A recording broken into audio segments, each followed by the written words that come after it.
हिमाचल में बम बम भोले। नमस्कार, स्वागत है आप सभी का दिव्य हिमाचल टीवी में। मैं हूं वंशिता शर्मा और एक बार फिर हाजिर हूं आप सभी के सामने हिमाचल आज का मुद्दा लेकर।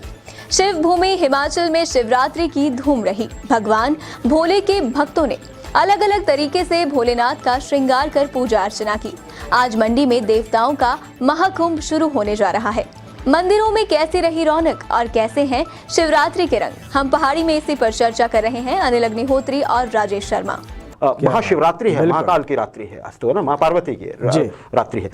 राजेश, भोले की बारात शिवमय हो गया आज पूरा हिमाचल। राजेश, बिल्कुल कैसी रौनक है मंदिरों में और लोगों का उत्साह कितना है, आप ये जरा बताइए। बिल्कुल, देखिए शिवालयों में पूरी तरह से रौनक है। बड़ी बात यह कि कोरोना के जिस निराशाजनक दौर से हम निकले हैं, वहां के बाद पिछले साल के सारे आयोजन उत्सव धुल गए थे, लेकिन इस बार जिस तरह का माहौल है, बहुत गजब का माहौल। आप ये देखिए, हर शिवालय सजा हुआ है, हर मंदिर सजा हुआ है, मंदिर के बाहर भक्त उमड़े हैं, बिल्कुल कतारें लगी हुई है, भंडारे सजे हुए हैं, फलाहार के लंगर लगे हुए हैं। तो बहुत एक खुशनुमा प्रदेश भर में इस तरह का माहौल है। अग्निहोत्री जी राजेश, और आज तो पूरी रात माहौल बिल्कुल और मां पार्वती का जी। तो राजेश, अब हम ध्यान दें, मार्च चल पड़ा है आज से, लेकिन ठंडक घुली हुई है हवा में अभी भी, है बिल्कुल अभी भी माहौल बन रहा है, बादल और ठंड लग रही है, जब हवा भी चल रही है। तो राजेश, आज एक तो भक्तों को ये ध्यान रखना पड़ेगा कि जब भी अगर वो बाहर जाते हैं तो गर्म कपड़े अवॉइड ना करें कम से कम। क्या कहेंगे आप, क्योंकि ठंड लग गई तो ये मौसम बदल रहा है, थोड़ा वहां दिक्कत आ। बिल्कुल, आप मार्च महीना शुरू है, लेकिन पहाड़ देखिए बर्फ से लकदक है और वही बर्फीली हवाएं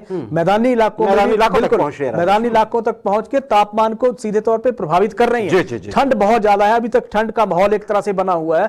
बचने की जरूरत है, और बचने की जरूरत रात का जो पाला पड़ रहा है, रात की जो ओस पड़ रही है, उससे बहुत ज्यादा बचने की जरूरत है। तो मंदिरों का माहौल जिस तरह का, हालांकि कहीं टेंट लगे हुए हैं, एक तरह से पूरा आप आयोजन या उत्सव अगर हम देखते हैं तो बहुत बड़ा एक उत्सव है, बहुत बड़ा ये उत्सव भी चल पड़ा है। अग्निहोत्री जी, बैजनाथ में राज्य स्तरीय जो शिवरात्रि महोत्सव है उसका शुभारंभ हो गया है। जल शक्ति मंत्री महेंद्र सिंह वहां मौजूद थे। इसके अलावा आप मंडी की शिवरात्रि का अगले कल आगाज होने जा रहा है।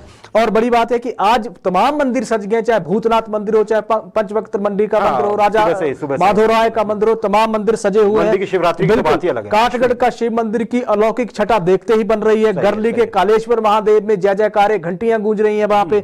इसके अलावा आप जटोली शिव मंदिर की बात कर लीजिए, श्रद्धालु जिस तरह से आ रहे हैं, जा रहे हैं, एक अनोखा ही वहां पे माहौल। बछरेटू महादेव का मंदिर है, गसोतेश्वर महादेव का मंदिर है लंबलू के पास। बहुत गजब का बिल्कुल बहुत गजब का माहौल है। करसोग की बात कर ले, दूर दराज का इलाका, ममलेश्वर महादेव मंदिर बड़े अनोखे तरीके से वहां पे आरती हो रही है। बिल्कुल, तो बहुत गजब का माहौल हिमाचल में बना हुआ है। बहुत आनंद आ रहा है, बहुत आनंद आ रहा है। राजेश, बहुत से लोगों ने आज व्रत भी रखा हुआ है, बिल्कुल उपासक हैं, रखेंगे ही भाई, है ना। पर बस वही है, डॉक्टर्स भी यही बोलते हैं और सारे भी, कि देखिए बिल्कुल व्रत है, पूरी श्रद्धा रखिए आप, लेकिन थोड़ा अपने शरीर का ध्यान रखिए, कम से कम हाइड्रेटेड रखें, पानी की कमी मत होने दीजिए शरीर में, मौसम बदल रहा है जैसे हमने कहा। अच्छा राजेश, एक और चीज होती है आज के दिन ना, भोले के प्रसाद के नाम पे घोटा पिया जाता है, है ना जी। तो देखिए, और कहीं कहीं उसमें भांग भी मिलाई जाती है। ऑब्वियसली वो एक परंपरा है, उसमें हम किसी की आलोचना तो नहीं कर रहे हैं, लेकिन अगर आपको परहेज है इन चीजों से, राजेश, दर्शकों से हम ये अपील जरूर करना चाहेंगे कि अगर आपको परहेज है तो जरा पूछ लीजिएगा पहले कि इसमें मिला क्या है। अगर आप फिर वो नहीं लेना चाहते हैं तो आप फिर हाथ जोड़ के कुछ और लिखते हैं। प्रसाद तो कई तरह का मिलता है राजेश मंदिर में आज के दिन, क्या कहेंगे आप? बिल्कुल सही है। देखिए, हिमाचल शिव भूमि है और भगवान शिव का भांग के साथ पे सीधे नाता रहा है कि शिव बूटी कहा जाता है हिमाचल में। तो इस तरह का, लेकिन हाँ, थोड़ा सा अगर इस तरह का घोटा बन रहा है, इस तरह की अगर भांग मिलाई जा रही है और आप इसके साथ कंफर्टेबल नहीं है तो बिल्कुल ना ले। और ये थोड़े से चिंताजनक है, इसको अगर मान ले तो ज्यादा बेहतर है।